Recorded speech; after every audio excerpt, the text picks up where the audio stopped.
Fala, Belo! Estamos começando mais um podcast, mais um episódio do Fala Belo, o podcast que vem bombando. É isso aí, eu queria agradecer demais a você que tem inscrito no nosso canal, tem acionado o sininho, tem curtido os nossos cortes nas redes sociais. É isso aí, compartilha, segue, comenta. O podcast Fala Belo é meu, é seu, é nosso. E hoje eu tenho o grande prazer e a grande honra de receber uma amiga de muitos anos, uma amiga que entende muito de televisão, uma amiga sensacional, muito talentosa. Ela é tão talentosa que ela foi descoberta por nada mais, nada menos que o maior animador desse país, Silvio Santos. Lu Barsotti, muito obrigado. Que Meu legal. amor, você é suspeito para falar de mim. Tem muito amor envolvido aqui nessa relação. Olá, meus belos. É um prazer imenso estar aqui para estar conversando com o seu público. E hoje, ó, se preparem porque a gente vai falar muito de bastidor, vamos dar muita opinião, vamos conversar a respeito de vários temas. E olha que nós temos cada história, hein? Nossa. E a gente sabe de cada coisa de TV, né, Lu? E sabe o que é o mais legal, né? Para você que está aí assistindo, eu trabalhei no SBT de 97 a 2002. E o Fabiano, ele foi meu produtor quando eu apresentava Fantasia. E quando eu apresentava Fantasia, eu só tinha 17 aninhos de idade. Eu era um bebê. Então o Fabiano, ele cuidava muito de mim e o Fabiano me viu crescer. Ele me acompanhou na adolescência, que eu entrei no SBT, eu tinha 14 anos de idade, me acompanhou na adolescência. Verdade. E agora é meu grande amigo na vida adulta. Mas eu tenho quase a sua idade, né? Eu sou bem jovenzinho assim. Você é lógico, baby, tamo ali junto. Lu, que legal. Lu, você ficou no SBT. Conta pra mim um pouquinho da sua história. Como foi que o Silvio Santos te descobriu? Você mostrou uma fita pra ele. Como foi o seu início? Então, meu início foi o seguinte, eu comecei a minha carreira com 9 anos de idade. Não tinha SBT na ideia, nem nada. Em Rio Claro, no interior de São Paulo. E eu tinha um ídolo que era o Antônio Hermílio de Moraes. E eu cheguei a ficar doente porque eu queria conhecer o Antônio Hermílio. Gente, essas maluquices que vocês veem aí, ou até você mesmo tem aquele jogador de futebol, ou aquele artista que você ama de paixão. Então, eu era assim com o Antônio Hermílio de Moraes. Dei muito trabalho pra minha mãe. E aí minha mãe fuçou e conseguiu acesso à secretária do Antônio Hermílio e eu conheci ele. E eu vim para São Paulo, fiquei 1 hora com ele. E entre várias coisas que a gente conversou, ele falou assim para mim, se você acreditar no Brasil, ele chega lá. Cara, aquariana, revoltosa do contra, nossa, eu era uma criança assim muito pentelha. Voltei revoltada no ônibus, como assim acreditar? E aí eu cheguei em casa e falei pra minha mãe, mãe, eu não vou acreditar, que acreditar não adianta nada, eu quero fazer um jornal na escola. Por aí vocês já imaginam. Então eu começo minha carreira com 9 anos, com jornal escolar, sou convidada para fazer matérias para um suplemento infantil na cidade. Nessa mesma época eu sou chamada para fazer rádio AM, que eu era co-apresentadora junto com o Tico. Um beijo, amo ele de paixão, no Clube da Criança, numa rádio AM. Vou fazer a TV local. E aí, dentre essas coisas que eu estava fazendo, nessa mesma época, a Santa Casa estava passando por dificuldade. Questão de verba de SUS, e a gente sabe que toda cidade tem uma história assim. E eu fui entrevistar o Chitãozinho e Chororó. E na minha inocência de criança, eu cheguei para eles e falei, tá com um problema lá na Santa Casa, não tem dinheiro, e aonde está sendo afetada é a parte da pediatria do SUS, que vai reduzir leitos, tal, não sei o quê. E eu dependia do SUS. Eu falei, vocês não querem me dar um show beneficente? Porque na minha cabeça, se eles me dessem um show beneficente, eu salvava o SUS, Sim, né? sim. A ingenuidade, né? Uma criança de 10 anos. E eles me deram esse show. E a gente fez o show, reformou a pediatria, ainda montou uma UTI neonatal infantil na cidade. E quando tudo isso foi inaugurado, as pessoas, os adultos, eles agradeceram todo mundo, menos o Chitãozinho e Chororó. E aí magoou muito meu coração. E aí eu falei, que sabe de uma coisa? Mãe, eu não quero fazer mais nada. Minha mãe deu graças a Deus. E eu parei de fazer. Só que nessa que eu parei de fazer, as pessoas em Rio Claro começaram a mandar carta pro Em Nome do Amor, que era o programa de namoro. Sim. Pedindo pro Silvio uma oportunidade para eu ir até lá para agradecer o Chitãozinho e Chororó pelo show. Porque eles achavam que se eu fizesse esse agradecimento, eu voltava a ser a garota cidadinha. Sim. Porque nas minhas entrevistas, eu conversava sobre política, sobre atualidade. Eu sempre fui uma criança assim, que gostava muito de ler. Então, eu tinha muito esse estímulo e eu era pentelha sobre assuntos. E aí, os jornaizinhos, os programas de rádio, as minhas entrevistas acabavam sendo usadas até, às vezes, em alguns colégios por professores, para atividades, e eles achavam que eu ia voltar. Beleza. Chegou um monte de carta, e aí o Alberto Luiz, que era o diretor, Alberto Luiz. o Alberto Luiz, que eu amo ele de paixão também, muito querido. E o produtor dele, que se eu não tá me fugindo o nome agora, mas é o TDA falando, acho que era o Flávio. Flávio Carlini. Isso! Flávio Carlini. Olharam lá um monte de carta, um monte de coisa que chegou, aí o Alberto falou pro Flávio, vai lá pra Rio Claro ver se a história é verdade. Porque se for verdade, é uma pauta interessante pro programa. E ele foi e descobriu que era verdade. Então, aí eu fui convidada pra ir no Em Nome do Amor pra prestar uma homenagem pro Chitãozinho e Chororó. Nossa, que legal. E vou eu com 14 anos de idade. No meu canal aqui no YouTube, né, que vocês procurem por Lu Barsotti, tem o meu canal, vocês vão ver a gravação do Em Nome do Amor. Cara, tô eu, magrela, com o cabelo quase na bunda, os dentinhos tudo torto, nossa, branquinha, 14 aninhos de idade. E o Silvio, ele veio conversar comigo nos bastidores, porque ele conversava com todo mundo que era convidado. Porque ele sabia, vai chegar na frente do Silvio Santos, congela. É verdade. E a hora que ele vem conversar comigo, a minha preocupação era o quê? Era o Chitãozinho e Chororó. Era agradecer o show. E eu converso com ele como eu tô conversando com você. Eu não fico extasiada. E eu acho que isso de alguma forma chamou a atenção dele. A gente vai fazer a gravação, ele me entrevista, ele fica muito interessado na minha história, a gente faz a homenagem pro Chitãozinho e Chororó. Quando termina a gravação, ele fala com o Alberto que ele quer me contratar. E o Alberto, ele vem falar com a minha mãe que estava me acompanhando naquele dia, porque meu pai estava trabalhando. E o Alberto fala assim, ó, aconteceu isso, mas vamos ver, porque às vezes pode ser que seja só uma empolgação. Ele ficou muito preocupado de criar uma esperança e depois não ser. Eu gravei na sexta-feira. Segunda-feira eu estava vindo para São Paulo para assinar meu contrato, porque não era só uma empolgação, não. O Silvio realmente, ele acreditava que eu seria, assim, uma ótima artista de televisão. E aí começa a minha carreira em 97, dentro do SBT, para o Brasil inteiro. Puxa vida, em 97 você assumiu a apresentação de... Não, aí o que acontece? Eu começo fazendo... meu primeiro trabalho foi a propaganda das Velas da Felicidade. Ah, Velas da Felicidade? Nossa! Não conheço. Carnê do baú, tinha as velhinhas da felicidade, Lu Barsotti, 14 aninhos, aí eles cortam meu cabelo, faz uma tintura, não sei o quê, entra eu naquele estúdio gigantesco que eu nunca tinha visto na vida, eu estava acostumada com equipamento e TV de interior. Quem estava me dirigindo era o Macrini, me colocam um teleprompter, eu tinha que ler o teleprompter, tinha que abrir o envelopinho, que tem também o comercial no meu canal do YouTube, aí eu tinha que tirar uma velhinha, botar na água fria, e se ela ficasse em determinada cor, acontecia uma coisa. Aí eu tinha que abrir um outro envelopinho, colocar na água quente, se ficasse de outra cor, não sei o que, acontecia outra coisa. Só que eu tinha que ler o teleprompter, e tinha uma câmera aqui à minha direita, então eu tinha que abrir o pacote, ler no teleprompter e apontar as velhinhas retas. Vocês vão ver, o comercial eu não consigo, tem até um recorte que as velhinhas estão assim. E aí, tipo, vai gravar? Tá. E como que eu gravo?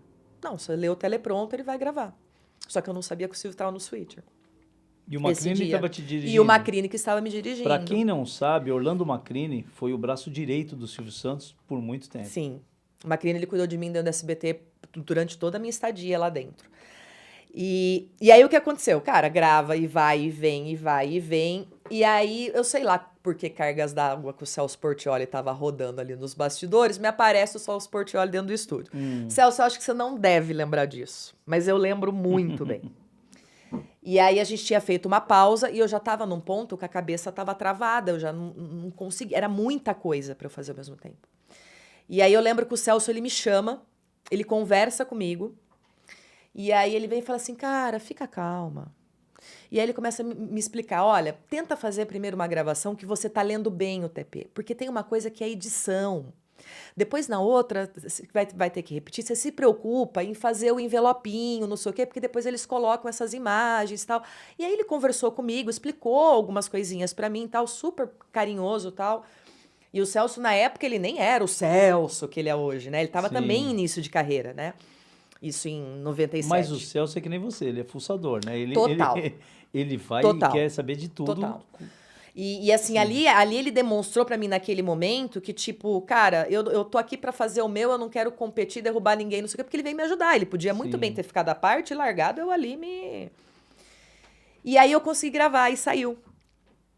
E depois eu fui saber que esse comercial foi pro Silvio ver como que eu ficaria, como que eu me viraria. Ele queria ver até onde ia a minha Sei. experiência, até onde ia meu jogo de cintura. E aí, depois disso, eu cheguei a fazer alguns outros pequenos trabalhos, até que o Serginho sai do SBT, vai pra Globo, isso em 99. E aí o Silvio pega e chama 5 apresentadores para fazer o rodízio no Programa Livre. E eu era um desses apresentadores. E quando eu vou estrear no Programa Livre, eu não tenho treino, não tenho. Era eu, o Silvio conversando comigo, acho que a partir desse comercial e de alguns outros pequenos trabalhos que eu fiz ali, eu já tinha mais informação para conseguir, e o Silvio me ensinando e me dando toques, não sei o quê, e eu estreio ao vivo no Programa Livre. Com o Maurício Manieri, que eu amo ele hoje. Que na Amo até época, hoje. Maurício Manieri, na época, era o auge, Ele era tava o estouradíssimo. estourando, assim. E um meninão também. É, e um meninão. Depois ele chegou aí outras vezes. Sim. Cara, isso é um negócio que eu sempre falo pra todo mundo, assim, fora das câmeras, óbvio. Que eu não podia ter escolhido. Se eu pudesse voltar atrás e escolher qualquer artista, eu não poderia ter sido uma pessoa melhor. Porque o Maurício, na época, ele tava estourando, mas ele tinha muito essa vibe que era Isso. não Ele era o tem uma paz, artista ele tem uma sob... paz, um É, equilíbrio, ele tem uma leveza, né? pessoa do bem, sabe? Uma pessoa que não subiu a cabeça, que eu sou a última bolacha do pacote. A banda dele também, maravilhosa. Na época tinha os back vocals, que eram os dançarinos também. Todo mundo assim. Cara, eu me senti muito em casa. E não era um programa gravado que você podia cortar e editar. Sim. Né? E era ao vivo. E era uma adolescente de 16 anos em que a plateia de 300 alunos tinham 16 anos. Sim, também eram jovens. Então foi assim que foi a minha estreia dentro do SBT. Foi assim, muito legal. E logo depois disso, porque assim, quando o Serginho saiu, vieram 5 apresentadores que eu me recordo bem, eram Otávio Mesquita, vê se eu vou errar, Aham. né? Otávio Mesquita, Lu Sexta, Barsotti, quarta, Cristina Rocha, terça, Márcia Goldsmith, quinta. Segunda-feira era um jornalista. Ney Gonçalves Dias. Ney Gonçalves Dias. Poxa, que legal, hein? Mas cada dia era um, não eram Cada 5 no dia palco. era um. Cada dia era um. Que coisa, E aí você cada um segurou... imprimindo o seu estilo. E ali eu tive quatro mestres. Porque o que acontecia? A ordem que eu tinha do Silvio você vem para a emissora todo dia. Então eu morava no interior, estudava de manhã, terminava a aula meio-dia, já tinha um carro do SBT, me pegava e me levava para o SBT. Sim. Porque o Silvio queria que eu visse como funcionava o switcher, como fazia iluminação. Na época era o Toninho que organizava a plateia. Toninho, meu amigo Toninho, grande Toninho, um abraço. Nossa, olha. Um beijo, Toninho. Toninho, chama eu no Instagram. Altas Saudade. horas. Eu adorava. Eu ficava em cima dele o tempo inteiro. Via como que ele posicionava. Aí tinha, né? Porque na época eu chamava todo mundo de tio e tia, né? Então, assim, tinha o meu amigo, o Bigode, que ele cuidava de mim com o ponto. Aí tinha o Pedro Meladinho. Bexiga. O Bigode é o Meladinho. Então. Ai, que é outro que eu amo de paixão. Eu amo todo mundo, cara. E aí o Pedro Bexiga na iluminação. Pedro Então eu Bexiga. ficava carrapatinho de todo mundo. E eu comecei a criar um relacionamento também com os apresentadores. Então, o Otávio Mesquita, por exemplo, ele me chamava de minhoquinha. Sei lá, porque, eu acho que é porque eu parecia um bigatinho de tão branquela, né? Mas assim, e aí, essa relação que eu tinha com eles vinham e me traziam muitos toques.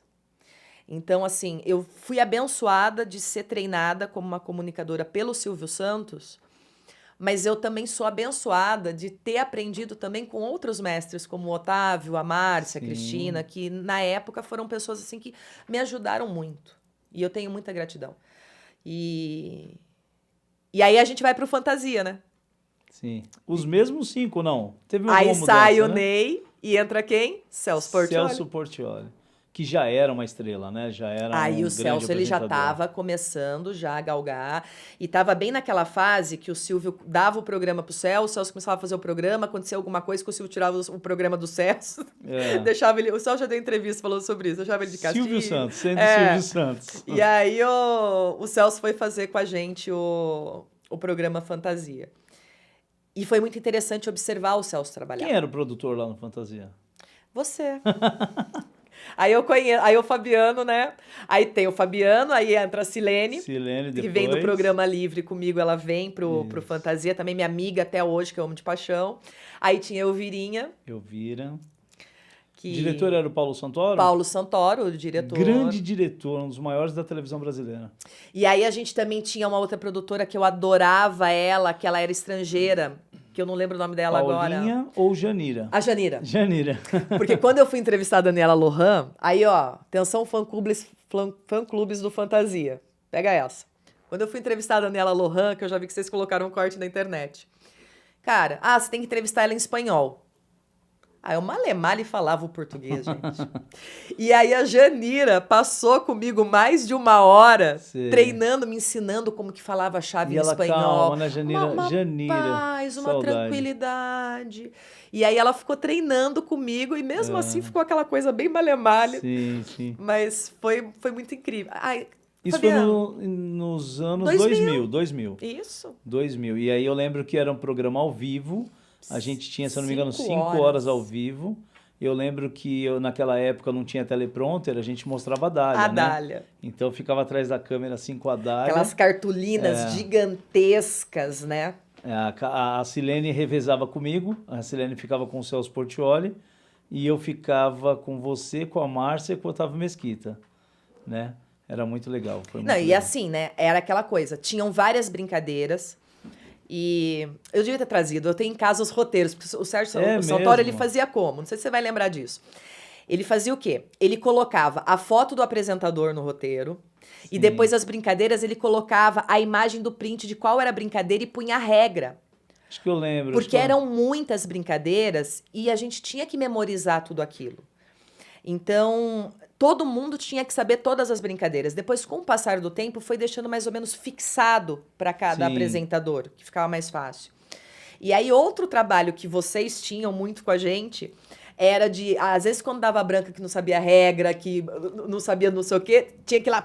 Sabe o que era difícil pra mim, Lu? Naquela época, o Otávio Mesquita, ele apresentava o quadro do... A carta, qual é a carta? Aí virava, era 7, 9, e eu tinha que calcular muito rápido. E eu nunca fui essa excelência em matemática, né? Então eu calculava muito rápido na lousa, cheio de grampo, e mostrava, e o Otávio Mesquita é um parceirão. Mesquita, um beijo no seu coração, saudade. Tem que trazer ele aqui, Mesquita, você tem que vir aqui no Fala Belo. Tem que vir. Mas o Fantasia foi maravilhoso, né? E as meninas? Cara, as meninas, assim, eu não tenho a menor... Sei lá, eu acho que na época eu tava vivendo muito o sonho da Cinderela, eu me dei super bem com todas elas. Sim. Mas é óbvio que eu tinha umas que eu tinha mais contato, que é aquela coisa na vida, Eram né? 70 meninas, né? E aí eu tinha, assim, as que eu tinha muito mais contato, que era a Roberta Beterraba, Sim. que era a Jussara, que eu tinha muito mais contato com elas, então a gente ficava brincando, trocando ideia e tal. E aí a gente tinha também a Rebeca. Rebeca e Rabesh, Rabesh, as duas irmãs, exatamente. Que, aliás, a Rebeca eu tenho contato com ela até hoje. Sim, a Rabesh é minha amiga também até hoje. A Rabesh é maravilhosa. E assim, e a gente tem, e elas têm, né? Eu fui incluída alguns anos atrás, eu agradeço, tem um grupo no WhatsApp que tem as apresentadoras da primeira fase, Sei, né? Débora Rodrigues, Débora Adriana Rodrigues, Colim, Valéria Balbi, né? Valéria. Tem a Tânia Mara, então tem as apresentadoras da primeira fase, eu tô ali de espiã, né, que me colocaram lá, e tem todas as meninas. Sim. E é lindo de ver a relação que elas têm até hoje. Cada uma com a sua carreira, Sim, casada, sim. com filho, sem filho, não sei o quê.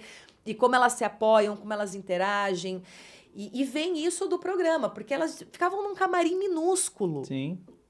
Ficavam num camarim minúsculo e elas tinham que se virar ali dentro. E a Joyce, que era a nossa Kerman é a coreógrafa. Nossa, que Deus a tenha bom lugar. Ela tinha que administrar toda essa... Os homens são testosterona, né? As mulheres a gente vai falar o quê? Progesterona? Né? Porque era muita mulher junto. Mas... Aliás, entre todas as meninas que passaram lá, muitas se destacaram e se tornaram cada uma com uma carreira. Amanda Françoso, Tânia Mara, Fernanda Vasconcelos, Ellen Roche, a Viviane Porto, que foi atriz, Renata Sayuri, tem tanta... Lívia Andrade, que tá no Luciano Huck. Apavorou A Milene Domingues, minha amigona. tantas e tantas meninas, me perdoa se eu esqueci algumas, mas estão todas convidadas a vir aqui. Todas, todas, todas. Pode me ligar e estão todas convidadas a vir aqui. A gente teve Garota Fantasia que foi telemoça do Silvio. Patrícia Salvador, A Juliana Patrícia é minha Domingues. amiga maravilhosa. Então, assim, ali foi um celeiro realmente de talentos, né? Porque não é... O que tinha de muito especial a Fantasia é que não era simplesmente colocar qualquer menina na plateia. O Silvio ele teve muito preciosismo quando ele foi fazer a primeira temporada. Então ele selecionou muito bem, não só as apresentadoras, mas ele selecionou muito bem esse elenco. Sim. Então essas meninas não eram simplesmente, vamos colocar uma menina bonita, novinha, que sabe dançar e ok. Não, eram meninas que tinham talento. Sim, elas quase eram apresentadoras também, né? Exato, exato. E era fundamental, porque o público ele não estava preocupado muito com o apresentador. Os fãs, que a gente vê até hoje, eles gostam das apresentadoras, gostam, mas o amor deles eram pelas garotas. Verdade. Então, quando a gente estava brincando, por exemplo, do que você falou do jogo das cartas, né? Então a gente tinha que passar entre as fileiras com as meninas e tal. Cara, eles já tinham marcado na mente deles para agora, para quem? Aí eles já sabiam quem que eram as meninas, por quê? Porque elas tinham um sorriso, elas tinham que fazer caras e bocas, elas interagiam através do rosto e do olhar. E isso é muito difícil ser feito. Verdade. E elas tinham muito carisma. E tanto é que a grande maioria delas hoje ainda continua trabalhando de alguma forma com o meio e estão super bem. Agora... Uma curiosidade legal também de bastidor, eu não sei se você vai lembrar, quando o Silvio resolve que ele vai voltar em 2000 com Fantasia, foi que tirou todo mundo das férias. E aí a gente fazia lá naquele estúdio, o maior do SBT, lá no fundo do corredor, eu não sei o número dele, 8, do lado do Ratinho. Hoje eu acho que tá fazendo novela. Do lado do Ratinho foi o estúdio 6. Quer dizer, o do Ratinho é o 6, eu acho que é o 8. É o 8, né? 8 que é o mesmo. gigantesco. É o 8. Né? E ali a gente tinha que fazer, a gente fez os ensaios. Sim. Pra aprender a movimentação, não sei o quê. E, cara, vocês cortaram um dobrado, a produção cortou um dobrado com a gente, porque a gente não tinha muita noção de posicionamento nas brincadeiras, né? E olha, que eu vou te falar, eu acho que foi um dos programas mais difíceis que eu já produzi, porque era muito dinâmico. Tinha muitos jogos, mudava o apresentador, mudava as meninas, e era cenário pra cá, e virava as câmeras, era uma coisa muito difícil. Porque o cenário, ele tinha o térreo, onde a gente ficava, depois ele tinha a arquibancada das meninas, e atrás também tinha. E vocês colocavam brincadeira ali, né? Sim, sim. E como que subia aqueles negócios? A maquinária do SBT sempre foi fantástica. O pessoal que trabalha lá... Aqueles painéis gigantes. Era muito trabalhoso, mas era um programa ao vivo. Eu fui o único produtor que produzi todas as edições do programa Fantasia. 97, quando começou, 99 com Carla Pérez e 2000 com vocês. Uau! Eu fui o único produtor que peguei as 3 fases. E cada fase teve uma mudança muito grande, né? A 97 foi ao vivo, com a Débora Rodrigues, Valéria Balbi, Adriana Colim, Tânia Mara, Amanda. 2000 foi com vocês. 2000 foi... Depois teve outro. O Carla Pérez é que mudou um pouco, né? Carla Pérez quando ela assumiu, porque era uma apresentadora sozinha fazendo. E era um show, né? Era muito musical, muito musical. Tinha menos brincadeiras e muito musical. Na época, a Carla Pérez saiu, ficou a nova loira do Tchan, veio a Sheila, e aí ficou aquela loucura de musical. O axé estava em alta, muito em alta, então a galera da Carla Pérez vinha toda semana, era muito legal, o pessoal, muito gente boa da Bahia. E depois com a gente também teve musical. No começo era no próprio sábado. Sim. Mas depois a gente começou a gravar. Esses musicais começaram a ser gravados durante a semana. Sexta. Porque era difícil, né? Exatamente. Isso eu me recordo muito bem porque eu fazia produção musical junto com o Wilson Medeiros. Que Deus o tenha. Então, o que acontecia? No sábado e no domingo, os artistas estão todos fazendo show. Então, estavam todos fora de São Paulo. E aí, na sexta, ainda tinha artista aqui por São Paulo. Então, a gente levava na sexta, gravava, o programa rolava ao vivo no sábado e a gente só inseria o VT com o musical. Era muito legal. E aí, a gente fazia de conta que o artista estava ali. Olhava pro além, conversava. Era muito engraçado. Era muito estranho, era muito estranho. E aí, nessa mesma época, eu comecei a fazer o SBT Puta. Não é SBT Notícias? SBT Repórter. Não, o SBT Repórter era do... O Hermano Henning, que apresentava. Verdade. Eu namorei um repórter do SBT Repórter. Verdade, eu lembro dele, Eu não lembro o nome dele, mas eu Christian lembro dele. Colt. Christian. Eu namorei o Christian 1 ano. Sim. Aí a gente tinha o jornal do SBT que ia na madrugada. Acho que era o jornal do SBT também que chamava. Acho que era isso, o jornal do SBT. Eu fiquei 1 ano. Era a Cláudia Moura, que era a minha produtora. Claudinha, aprendi muito de jornalismo com ela ali. E aí eu tinha um quadro de entrevistas, porque isso foi uma coisa legal que o Silvio me deu de presente. Eu começo no jornalismo, independente de ser criança ou adolescente, mas eu começo no jornalismo. E ele me deu de presente esse quadro para eu continuar entrevistando políticos, artistas, personalidades. E ia nesse jornal, esse meu quadro de entrevistas. E eu fiquei quase 2 anos, acho que, fazendo ele. E a Cláudia era a minha produtora. Então você é apresentadora de TV, jornalista, advogada, radialista. Radialista. Tudo com DRT, OAB, tudo direitinho. Tudo direitinho. É. E você tá em todas as áreas, né? Você fala de tudo, você conversa Sim. de tudo, Sim. você entende de tudo um pouco. Que bacana. Exato. Mas Fabiano, a gente é da época raiz. Vai fazer trabalho, tem que usar Barça. Né? A gente é dessa época. Televisão. Vai decupar fita. Ninguém sabe o que é decupar, é só nós que somos mais velhos, né? Gente! Depois mudou para logger. O Silvio adorava fazer isso comigo, cara. Todo o Teleton, eu fui voluntária e teve alguns que eu estava trabalhando ali como voluntária e vinha, o Silvio quer que decupa o discurso de abertura do ano passado para ele ver, não sei o quê, vai lá fazê-lo. Aí o que acontecia? Fita VHS. Quem não é dessa geração procura na internet, mas quem vai lembrar, bota no videocassete, aí você começa, dá play, aí você ouve uma frase, pausa, vai lá e escreve. E você vai assim o tempo inteiro escrevendo o roteirinho. Hoje, você pega o vídeo, joga numa inteligência artificial na internet. Ele faz tudo por você. Ele faz tudo pra você. Mas aí o Silvio, e nessa época, o profissional de televisão, ele tinha que saber tudo. Você sabe o que é legal da decupagem? Em reality show.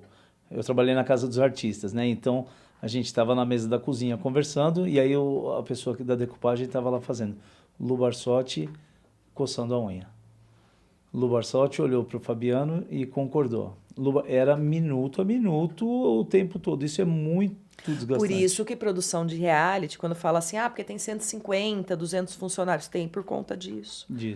Que é isso? Como que vai saber qual é onde que vai tirar, da onde que vai editar para levar para televisão, para fazer o programa, né? Sim, mas essa fase do fantasia acabou, você foi pro jornal.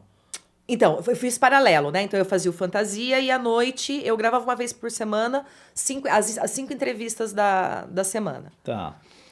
E daí depois termina o fantasia, que aliás o SBT+, ele colocou, né, o programa, eu fui assistir e eu não lembrava disso, porque a gente começa com 5, daqui a pouco a gente tá com 4, daqui a pouco a gente tá com 3 e a gente termina o fantasia, eu e o Celso. Eu falei, meu Deus do céu, as pessoas foram saindo. Eu não lembrava disso, né? E aí eu fico só no SBT Notícias. Aí no final dos anos 2000, entra, infelizmente, o nosso diretor artístico maravilhoso, Eduardo Lafon, ele falece. Verdade. E aí entra uma outra pessoa no lugar dele como diretor artístico, que a gente sabe, todo cargo que é de liderança, quando sai alguém, a outra pessoa que entra, ela traz a equipe dela, as pessoas dela, tal. E aí, no que essa pessoa assume, uma das primeiras coisas que ela faz foi me desligar da emissora. E eu fiquei 1 mês desempregada até, porque daí eu liguei pro Macrini e falei, Macrini, fui mandado embora, o que tá acontecendo? Era um homem? Era. Eu lembro dele. Tinha vindo da Globo, não foi? Ele também não durou muito tempo lá dentro. Não foi pouquinho, mas tinha vindo da Globo, não foi? Acho que era. Lembro não muito durou bem. muito tempo lá. E aí o Macrini falou, não, fica sossegado. Se você tá viajando, fica sossegado. Aí em janeiro eu já fui chamada. E aí eu fiz um teste para apresentar o Pequenos Brilhantes. Então eu já volto para a emissora, sou recontratada para apresentar o Pequenos Brilhantes. Faço o teste, o Wilton Franco, diretor. E foi uma loucura trabalhar com o Wilton, porque o Wilton, ele gostava de ditar o texto para você no ponto. É mesmo? Porque tinha algumas partes do programa que ele queria que você fizesse a interação do jeito que ele estava vendo na cabeça dele para encaixar na plástica. Então não era teleprompter. Então, aí eu tive que aprender a trabalhar. Tô aqui conversando com você, o diretor de repente começa a falar e eu tenho que repetir Que simultaneamente. coisa. Então, tinha algumas partes do programa que ele gostava de fazer isso. Aí eu faço o teste, o Silvio vê, aprovado, Lu Barsotti, Pequenos Brilhantes. Eu fiquei 6 meses gravando o programa. Aí saiu propaganda na Folha, saiu na propaganda todas as revistas da estreia do programa, que eu estaria assumindo Pequenos Brilhantes no lugar do Moacir Franco e tal. Mas também o projeto acaba... A gente trabalhou 6 meses. A gente gravou... Toda semana a gente gravou, sei lá... Tinha 6 meses de programa pra estrear. E aí, no meio do caminho, eu não sei o que acontece que não...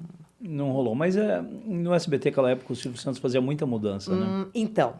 E aí, mas foi a época que coincidiu também toda a questão da Casa dos Artistas, que tava todo... O olhar dele tava para aquele projeto, né? Sim. Coincidiu com isso. Aí eu continuei na emissora, aí o ano retrasado, que eu acho que eu fui participar do Fofocalizando, que eles foram contar um pouco da minha história e tal, eles mostraram pra mim um trechinho de um piloto que eu gravei na emissora também, do programa Rainha por um Dia. É mesmo? Poxa, aí eu até pedi pro Sérgio Christoff pra mim que eu queria uma cópia daquele programa pra eu ter, porque os próximos 6 meses foram épocas que eu fiquei fazendo tanto evento presencial fora, representando a emissora. Então, por exemplo, lá tem um congresso de televisão, eles montavam um estúdio. Sim. E a gente, ia o Ney e tal, a gente ficava entrevistando pessoas ali e tal, e era transmitido isso. Então eu fiz alguns trabalhos assim, mais a parte do Teleton. Eu cheguei a fazer algumas inserções no Sábado Animado, de dentro de Switcher, de dentro de alguns pontos do SBT, para apresentar os desenhinhos. Então eu fiz alguns trabalhos assim. E aí eu gravei alguns pilotos, entre eles foi esse do Rainha por um Dia. Sim. Aí não vem nenhum projeto para estrear nem nada, e eu continuo, né? Encontro com o Silvio toda semana no Jaça, continuo fazendo, né, os cursos que ele quer que eu faça, dando as coisas que ele quer que eu estude. Até que em 2002 eu sou desligada da emissora de novo. E aí dessa vez eu não voltei mais. 2002. Foi em 2002. Que coisa, mas eu acho que assim, o Silvio Santos, ele acreditou tanto em você, quando ele te conheceu, que ele queria te moldar. Sim, mas né? ele Como fez ele fez isso com o Portiolli, né? Foram Quando ele fez com 5 anos intensivos. Muito legal isso. Só que, assim, o SBT sempre teve muitas mudanças também, né? Assim, hoje... É o que às vezes eu vejo comentário de hater, né? Quando eu dou alguma entrevista falando sobre a minha história, vem sempre os haters falando, porque tinha que saber, porque o emprego realmente contrata, demite, porque tinha que saber que tal coisa, tinha que saber não sei o quê. E eu fico olhando aquilo. O que as pessoas esquecem é uma menina do interior. Vamos voltar lá para os anos 90. Não tem a malícia e nem até a maturidade dos nossos adolescentes de hoje, né? Então, a menina do interior, uma menina numa família pobre, que vem, não entende nada de meio artístico, não entende nada de televisão. Então, assim, eu não tinha ferramentas até para fazer essa análise crítica. As coisas começam, terminam, é cíclico, é não sei o quê. Sim. Então, para mim, eu ia ficar no SBT o resto da minha vida. Você se decepcionou muito? Eu fiquei muito triste com a forma que foi. A questão não é assim, poxa, legal, a gente trabalhou junto, eu esperava que tivesse outra coisa, não rolou e vamos terminar a parceria? O meu problema não é isso. Mas eu acho que, desculpa te interromper, eu acho que você deve saber isso hoje. Não foi só com você. Não, isso não acontecia foi. Com diretores, com apresentadores. Sim, mas é que no meu caso, Fabiano, o que aconteceu? Foram falar para o Silvio que eu pedi demissão. O meu caso, porque na época muita gente falou isso pra mim. Lu, porque é televisão, o Silvio ele contrata, depois demite, é isso, não sei o que, tal. O meu problema não foi esse. O meu problema foi que foram falar pra ele que eu pedi demissão. E aí, é uma puta sacanagem. Porque você imagina, você pega uma adolescente, você traz ela pra São Paulo, porque o meu sonho era trabalhar no Jornal Cidade lá em Rio Claro tranquilinha, no máximo ser uma editora-chefe. Traz para São Paulo, aí você paga aparelho nos dentes, você vai pagar curso de etiqueta, curso de fotografia, curso de teatro, você investe naquela pessoa. Põe ela na frente das câmeras. Todos os programas que eu apresentei, e eu tenho os dados do Ibope em casa, porque os diretores me davam, eu sempre, ou eu fiquei em segundo lugar de audiência, ou eu fui líder de audiência. Seja no Programa Livre, seja no SBT Notícias, seja no Fantasia, eu ficava no miolo do Fantasia, era eu que ficava. Ali a gente tinha pico de audiência, a gente batia Globo. Sempre teve entrega com patrocínio. E aí, essa pessoa empina o nariz e fala, eu não preciso mais SBT, eu não preciso mais de Silvio Santos, eu não sou valorizado e tchau. Se eu fosse o Silvio, eu também mandava catar coquinho. Só que não foi o que aconteceu. Foram por outros fatores que você entende o que é bastidor de TV. Então, pra mim, o que foi muito difícil foi lidar com isso. Foi lidar com o Silvio ter uma mágoa de uma coisa que eu não fiz. E essa é a minha dificuldade. E foi minha dificuldade durante muito tempo. A sua mágoa é com o Silvio Santos? Não. A minha mágoa é com a maldade das pessoas. E você soube quem foi e como foi? Sei de tudo isso. Que coisa, né, Lu? É lógico. Fiquei sabendo quando? Depois. Bem depois, né? Depois. Aí vem. Aí é aquela história que eu até vi alguém dando uma entrevista em algum podcast falando assim, que depois que você já foi prejudicado, que as coisas já deram errado, chega alguém e fala, então, porque eu vi que tava rolando isso. Você fala, pô, mas você viu que tava rolando, por que você não avisou? Que coisa. Né? Então, depois de muitos anos, pessoas que acho que se sente à vontade e tal, falam, não, pô, Lu, o que aconteceu foi disso, pra isso. Aí você ficou olhando e fala assim, eu não acredito. Mas me diz uma coisa, essas pessoas que te sacanearam foram pessoas artistas de frente pra câmera ou dos bastidores? Bastidor. Bastidores. Cara, você lembra de mim, Fabiano? Como que eu era no SBT? Muito simples, muito humilde, muito bacana. Eu vivia tomando pito porque eu não me comportava como apresentadora. Você era tão moleca, você não tinha mesmo o perfil de apresentadora, né? Você não vinha para apresentar, você vinha para aprender. A sua gana era de aprender. Então você ficava na produção com a gente, você ia pro camarim. Se a gente te pedisse para carregar uma caixa, você carregava. Isso era muito legal. Mas talvez esse seu brilho incomodou Tudo alguém, que o né? Silvio me treinou pra... Uma coisa que o Silvio falava pra mim, que foi da experiência de vida dele. Ele falava, cara, pra você ser um bom comunicador, e ele fez isso com o Gugu, ele fez isso com o Celso, não adianta só você chegar na frente da câmera e falar. Sim. Isso você treina qualquer um pra fazer. Um bom comunicador, ele tem que saber tudo que tá em volta e o que funciona. O Silvio se dirigia, ele tinha os diretores, mas ele se dirigia. Sim. O Celso, ele tem o diretor dele, mas ele se dirige. Aliás, ser diretor do Silvio Santos foi a coisa mais fácil que qualquer um fazia, porque era só conduzir. Exato, né? porque ele se dirigia. Ele era o diretor dele mesmo. E ele moldou Augusto Liberato, Celso Portiolli e a mim, né, com essa escola. Só que o Silvio não veio, não me trouxe o ensinamento, e eu acredito que ele imaginou que eu tivesse inteligência o suficiente, que eu fosse esperta o suficiente para entender que também existe uma parte política por trás das câmeras. E foi essa parte política que eu não soube fazer. Que muita gente não sabe fazer com muita idade. Até Lu. hoje. Tem gente que envelhece sem saber. Porque é uma maldade. Essa parte política tem que ter uma malandragem, uma maldade que às vezes a pessoa vive a vida toda e não adquire. Exato. E antes de você, hater, vier fazer algum comentário maldoso a meu respeito, que eu devia saber, ou que eu tô tentando aparecer, ou que qualquer coisa, cara, isso aqui é um papo com um amigo, a gente tá falando de televisão, e isso não é uma coisa exclusiva de apresentador de TV. Isso é uma coisa que acontece com os produtores, com os diretores, é o meio. Aí você também, hater, que eu já sei os comentários que acabam saindo, mas a empresa é assim mesmo, e lá. Gente, é diferente você estar numa empresa que não mexe com uma coisa chamada ego. Porque o meio artístico é isso, é um meio de ilusão onde a gente trabalha muito ego.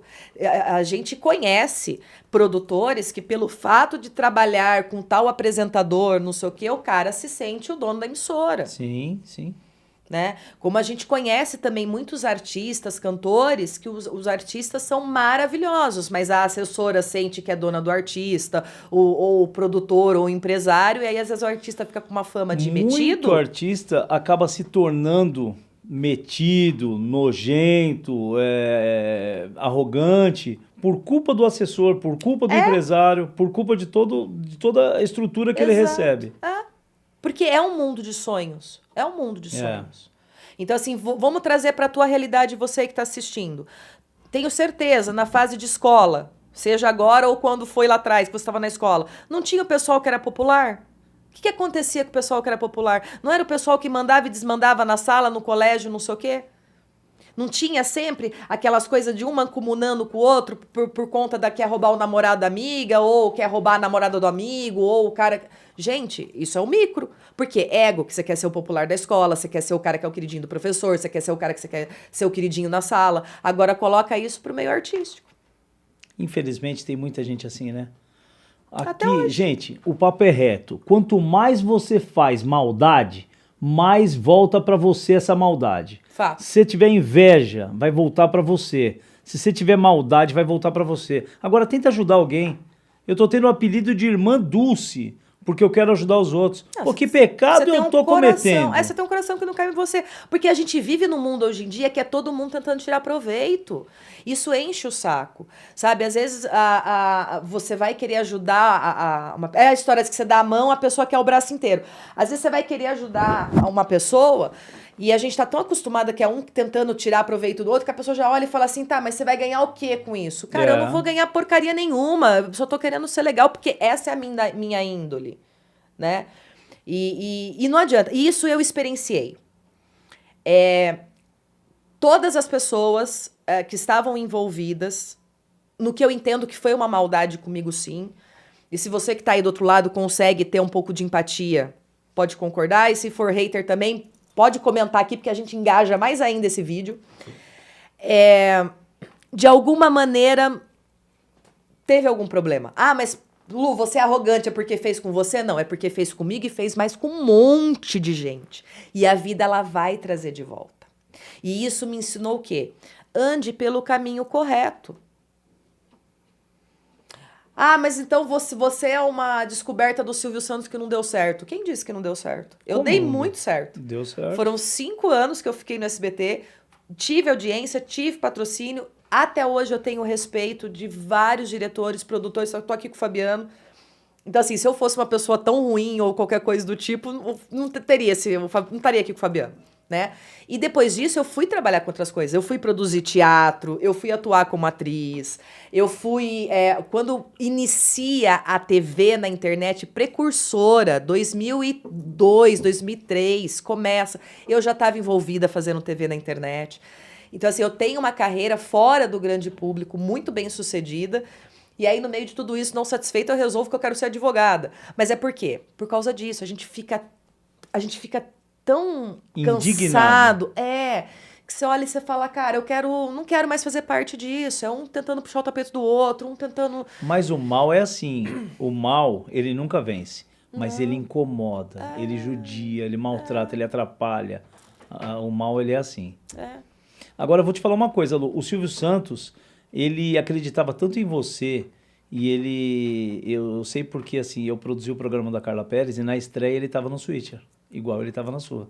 Então, quando o Silvio Santos acreditava muito e ele queria muito essa pessoa, ele acompanhava, ele fazia o que ele fez com você. Tipo, quando com a Carla Perez foi a mesma coisa. Ele falava no ponto da Carla Perez na estreia. A gente bateu muita audiência no domingo.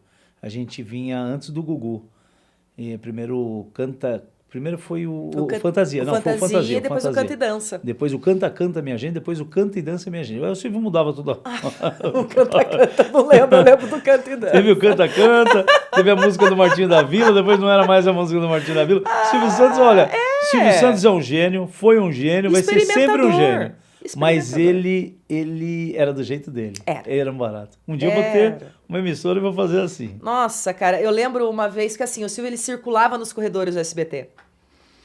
E eu não sei o que eu tava zanzando. Acho que foi um dia que eu fui gravar o programa Livre com a Babi. Eu tava com um vestido rosa.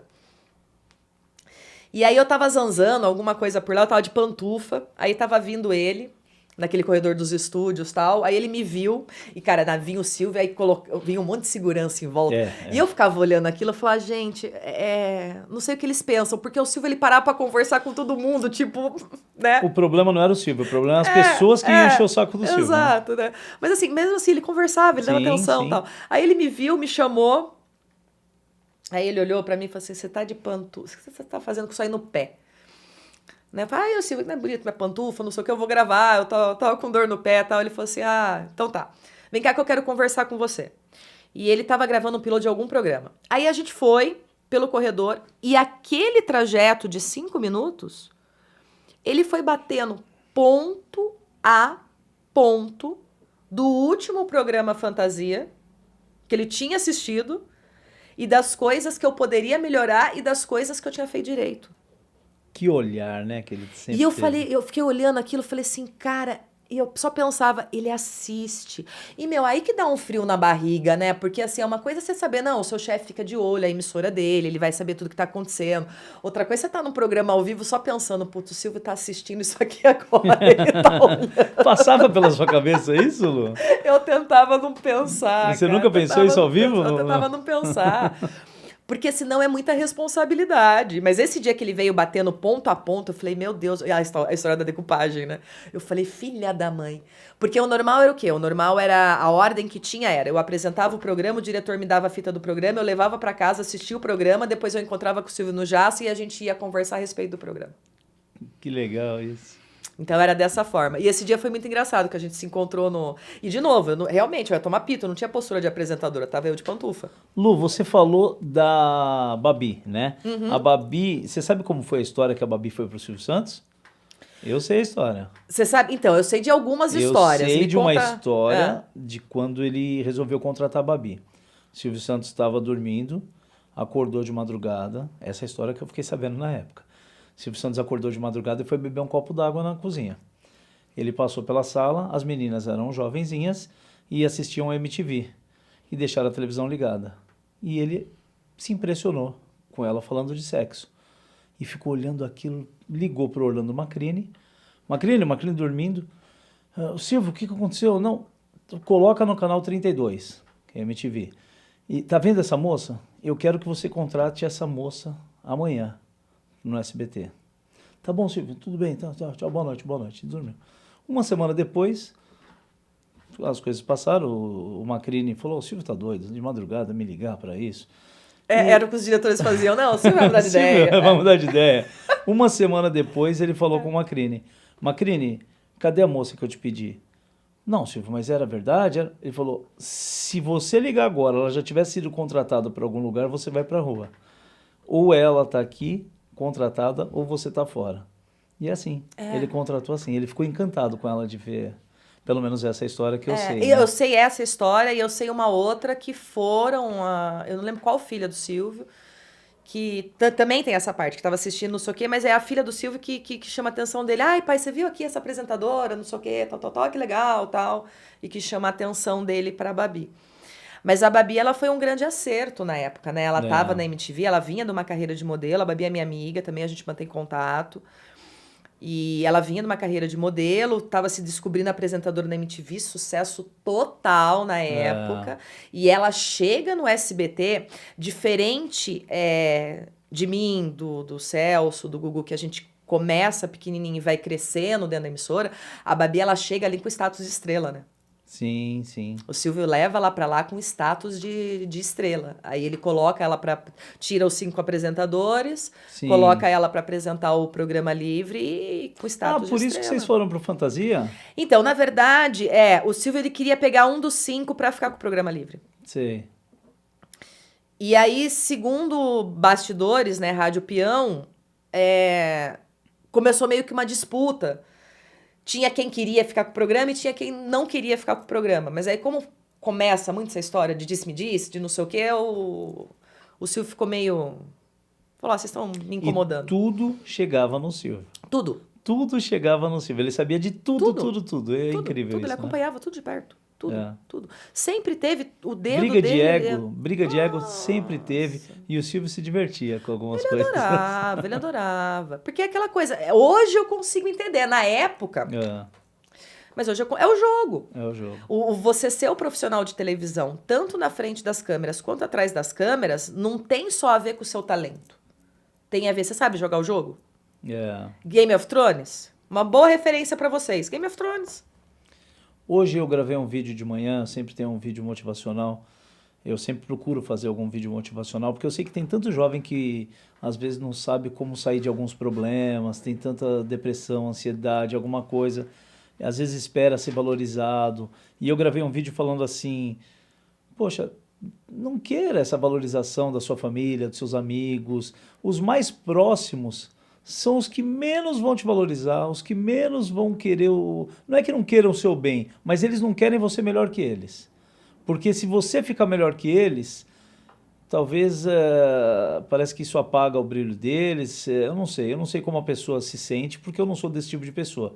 Eu sou do tipo de pessoa que corro atrás do meu, procuro não atrapalhar ninguém e seguir em frente. Então, assim, infelizmente, no meio artístico tem muita maldade, tem É muito. porque é a amostragem do que é a sociedade, né? Por isso que eu dei o exemplo da época de escola. É, Eu acho que a época mais infernal de ego que tem, até hoje, seja em qualquer país do mundo, é a época de colegial em escola. é, Porque vai ter aquele que é a menina que é a mais cobiçada, o menino que é o não sei o quê, e essa briga de ego, e um tentando. Mas isso é inerente do ser humano. ser A humano. gente quer se sentir especial. Todos nós Sim, queremos. sim, Só que existem pessoas que elas conseguem entender que o céu é gigante demais e vai caber todas as estrelas lá brilhando. E existem pessoas que, talvez por uma falha de caráter ou porque tem uma baixa autoestima, ela acha que ela só pode brilhar se ela apagar a luz do sim. amiguinho. Mas, Lu, o problema está acontecendo porque muita gente está com falha de caráter hoje em dia. Quanta gente está mau caráter. Parece que as novas gerações estão ficando. Não estou generalizando, tem muita gente Sim. boa, tem muita gente bem criada, mas, pô, parece que é moda ser do job, ou ser bandido, ou fazer o mal para os outros. Isso parece que é moda. É que uma coisa que eu sinto é que a gente tem aí essa última geração, esses últimos 20 anos, é uma geração que ela ficou muito perdida. Eu e você, a gente ainda era de uma geração que o pai trabalhava, obrigatoriamente o pai trabalhava, e aí a mãe, quando ela engravidava, ela acabava ficando em casa cuidando dessa criança. Depois ela pode ser que ela voltasse a trabalhar ou não, mas na grande maioria, pelo menos na minha realidade no interior de São Paulo, a Sim, mãe deixava o trabalho para ficar em casa cuidando do filho até uma sim. certa idade. Então, com isso, você já tem pai e mãe ali numa formação. Eu vi uma publicação esses dias falando que hoje a nota de R$ 100, que valia R$ 100 quando ela foi lançada há 30 anos atrás, hoje ela vale R$ 11,75. Essa é a Nossa. desvalorização do nosso dinheiro. Então, o que que acontece? Você tem uma geração em que ela sozinha ela não consegue ganhar dinheiro para ela sustentar a casa dela. Porque tá tudo muito caro. Então ela depende de ter um parceiro ou uma parceira que ganhe dinheiro também. Mas ao mesmo tempo existe uma pressão da sociedade para a procriação. Só que a hora que você coloca esse filho no mundo, quem vai cuidar desse filho? Aí vem galinha pintadinha, É, e etc, que você bota aqui na telinha do telefone, não me enche o saco. Por quê? Porque a mãe tá sobrecarregada, porque o pai tá sobrecarregado, porque tá todo mundo sobrecarregado. E aí, como que é a formação dessa criança? Então, na nossa época, as meninas queriam ser a Xuxa, os meninos queriam ser o Pelé, né? Ou queriam ser o cantor Roberto Carlos, ou queria ser a cantora Vanderleia. Sempre teve isso de querer ser atleta ou artista. sim, Mas tinha uma cultura muito grande no sentido de, para ser músico, você tem que saber fazer música, você tem que saber cantar, porque não tinha a tecnologia que a gente tem hoje. sim. Então a gente pega essa molecadinha hoje, ela quer ser o quê? YouTuber. Ah, legal. Eu também quero ser YouTuber. Mas não é fácil ser YouTuber. Não é fácil. Entendeu? E aí a gente começa a alimentar. A China é de onde vem o TikTok. O TikTok não é acessado na China popularmente como é aqui no Brasil. Porque lá na China eles controlam o conteúdo. Porque eles querem o quê? Eles querem uma formação de mão de obra, de pessoas ali dentro, para eles se tornarem a maior potência. Então não vai ter conteúdo que vai emburrecer as crianças deles. Fase de dorama. Todo mundo ama dorama. Vocês estão vendo eu fazendo coraçãozinho o tempo inteiro. Eu também sou dorameira. Adoro dorama. Mas se você observar os doramas, a gente olha o quê? A Coreia do Sul. Meu, a competição deles é em cima do quê? De inteligência. Lógico, tem um lado muito tóxico, que é a questão da estética, que lá eles têm um padrão de beleza muito pesado, eles têm um nível de suicídio muito alto também por conta disso. Mas eles criaram um país tão evoluído e tão desenvolvido na sociedade que não tem espaço para a pessoa ser mediana. Então ali a busca é a inteligência. Você vai olhar o artista dele canta, dança, sapateia, atua. Por isso que os idols coreanos eles fazem tanto sucesso no mundo inteiro. Porque os caras são artistas multifacetados. Que era o tipo de artista que o Silvio acreditava. Porque o Silvio também vem do rádio. Então o Silvio era o cara que ele não podia ter a voz do Roberto Carlos, mas se ele precisasse cantar as musiquinhas, os jingles dele, ele cantava. Ele vem do rádio. Ele sabia fazer a comunicação de palco, ele era um vendedor. Então era um artista multifacetado. Por isso que ele sai de camelô e constrói o império que é o Grupo Silvio Santos. Conhecimento. Hoje a gente não tem esse incentivo. A gente tem incentivo do quê? O que vai dar visualização? Coisa polêmica. Ou é pessoa se dando mal, ou é chifre, ou é alguma coisa de nudez, ou relacionado a alguma coisa sexual. Tudo negativo, né? Sempre negativo parece que atrai mais os olhares, o interesse. E é isso que a gente vem alimentando esses últimos 20 anos. Então eu vejo uma geração que está muito perdida. Eu vejo hoje essa juventude de 20 anos, 20 e poucos anos, daqui 15 anos, eles vão estar passando por uma crise gigantesca, como a minha geração está passando. Porque a minha geração é a geração milênio, em que a gente já estava vindo de uma fase saindo de pouca tecnologia, aí é uma fase que já estava vindo com TV colorida, videocassete, Blu-ray, sei lá o quê, tal. Então era a geração em que o futuro ia ser maravilhoso, em que tudo se prometia. A minha geração hoje ganha, isso por pesquisa aí de dados de governo, tá? Que, em institutos que eu andei vendo isso tem uns 15 dias. A minha geração hoje, ela ganha 20% a menos do que a geração dos meus pais na época deles. Nossa. A gente ficou só na promessa.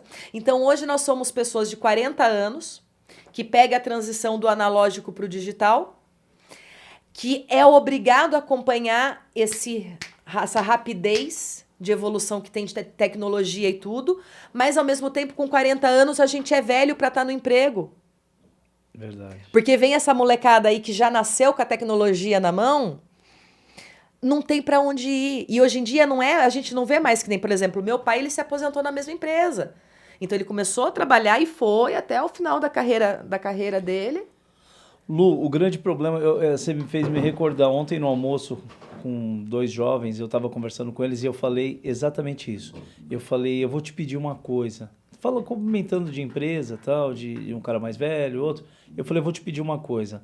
Quando você receber um cara mais velho na empresa ou uma mulher mais velha, não trate como os jovens geralmente tratam. Porque fica assim, ó, um olha para o outro, aí conversa por olhar, aí dá risada. Ou senão não tem paciência de ouvir. O cara já teve uma vivência. Ali o cara veio de outro lugar. É muito difícil para quando a gente entra numa empresa novato. É muito difícil para qualquer novato em qualquer ambiente. Sim. Mas quando você vem de uma empresa, você já vem com uma experiência. Então, assim, os jovens hoje eles não querem saber o que esse cara fez, da onde veio, não querem saber Mas de eles história. não são educados para isso. Não são educados. Porque isso é eles não ridículo. são educados para respeitar o pai e mãe dentro de casa. O problema já vem de dentro de casa, né? Porque o pai e a mãe, ele tá buscando o pão nosso de cada dia, tá buscando pagar o aluguel, ele tá terceirizando a educação desse filho pro Estado. E o Estado, e vocês gostem ou não do que eu vou falar agora, o Estado não quer cabeça pensante. E o Estado, quando eu coloco, é o Estado como um todo, tá? Não é direita, isso daí não é exclusividade de direita, esquerda, centro. É o ser humano, os políticos, todo mundo. O Estado como um todo. Ele não tem interesse em ter um povo cabeça pensante. Porque a hora que ele tem um povo cabeça pensante e que começa a olhar e fala assim, mas teve tal coisa aqui, ninguém noticiou, mas teve tal coisa lá, não sei o que tá noticiando, isso aqui tá estranho, e vai raciocinando e vai observando, não elege, troca. quando você tem... E eu vi, inclusive, uma psiquiatra comentando que o QI médio do brasileiro caiu absurdo. O QI médio do brasileiro caiu para 80 pontos. Meu Deus. O mínimo seria 100. Mas por quê? A gente não quer. A gente não. Aliás, o Estado, o governo, ele não quer cabeça pensante. Porque é mais fácil de você manipular. Claro. Então, o que eu aposto muito? Ao mesmo tempo que para essa juventude hoje está muito difícil, porque é muito difícil para essas famílias. Eu venho de uma família que não tinha condições financeiras. Eu sei o que é se você não plantar um pé de alface no seu quintal, o seu filho não tem uma salada. Então, tá vendendo almoço para pagar janta e criar esse filho, e depende do Estado, e tá configurando. Mas se você observar os ciclos da humanidade durante a história, você vai observar. É essa geração de agora que vai mudar tudo daqui a 20 anos. Porque eles vão se prejudicar tanto, e aquela coisa, se a gente não aprende pelo amor, a gente aprende pela dor. E são eles que vão falar, parou aqui. Lu, eu queria te pedir para que você falasse para os nossos seguidores o que o jovem deve fazer para não cometer erros como vem cometendo. Para ter um futuro melhor, para criar os filhos de uma maneira bacana, para que sejam pessoas melhores. Olha, eu vou passar para vocês a maneira como os meus pais me ensinaram, e eu acho que deu certo, porque eu saí de uma cidade de interior e hoje eu moro em São Paulo e tenho uma vida classe média boa. Ninguém te deve nada. Enfia isso na sua cabeça. Ninguém te deve nada. Seus pais não te devem nada, seus amigos não te devem nada, o governo não te deve nada. Você deve a você mesmo. E se você começar a entender dessa forma, e que só você que deve a você mesmo, você vai aprender a se amar, você vai aprender a se valorizar, e você vai olhar e falar assim, se ninguém me deve nada, como eu faço para construir o meu amanhã? Porque depende de mim. Ninguém tem que me dar nada, ninguém tem que ter paciência, ninguém tem que me estender a mão, ninguém tem que ter dó, sou eu lá, eu por mim mesmo. E eu acredito que se eles conseguirem entender e começar a fazer isso, é o pulo do gato. Porque a gente vai ver a história de Silvio Santos, que era camelô, a gente vai pegar o dono das Casas Bahia, que também que vem de uma condição pobre, a gente vai pegar a Silvia de Naino, que vem de uma condição pobre, a gente vai pegar vários empresários que vêm de uma condição pobre. Por que eles se tornaram os empresários de sucesso que eles são hoje? Porque eles não ficaram esperando ninguém fazer nada por eles. Eles foram lá catar o leão pela juba e falou, se eu não resolver isso aqui, ninguém resolve. É isso aí, falou tudo, Lu. Falou e é tudo. isso. Você que está em depressão, você que tem ansiedade, você que não acredita em você, escute essas palavras da Lu e acredite em você. A sua mente é que comanda tudo. Se você acreditar que você pode, você vai chegar onde você quiser. Basta você acreditar em você. Tenha fé em Deus e tenha fé em você. Acredite em você e corre atrás. Não adianta acreditar e ficar esperando. Corra atrás. Essa é a nossa dica para os jovens que têm tanta dificuldade, às vezes, de se acertar na vida. Eu vou falar como uma pessoa que teve depressão, que faz tratamento para ansiedade. Tá difícil, é difícil, não é fácil, o mundo é feio, tá tudo horroroso. Tudo bem você sentir isso. Tudo bem. Viva a sua dor, viva a sua emoção, viva o seu luto, viva a sua insegurança, viva o seu desacreditar das pessoas e do mundo. Não tem problema. Só não terceiriza a responsabilidade. E lute. Porque foi assim que eu consegui lidar que eu saí da depressão, que eu consegui lidar com questão de ansiedade e tal. Foi isso, foi realmente fortalecendo e olhar e falar assim, cara, dane-se o que tá todo mundo pensando. É difícil, tudo bem, eu vou ficar triste, não vou ficar triste, mas é minha responsabilidade. E aí é isso que você falou. Cara, a gente programa a nossa mente. E o mais legal, tente fazer alguma coisa boa pro próximo. Você ajudando o próximo, você está se ajudando. E tanta gente precisa, às vezes, de uma coisa simples, que é uma palavra. Exatamente. Porque ajudar o próximo não é dar dinheiro não, viu, gente? É dar atenção. É isso aí. Lu, meu amor, que bacana. Que muito delícia, obrigado. Que delícia. Muito Obrigada, viu? Obrigado você. É isso aí, gente. Esses são os episódios do Fala Belo. Cada semana a gente vem com um convidado um mais especial que o outro. Fala Belo!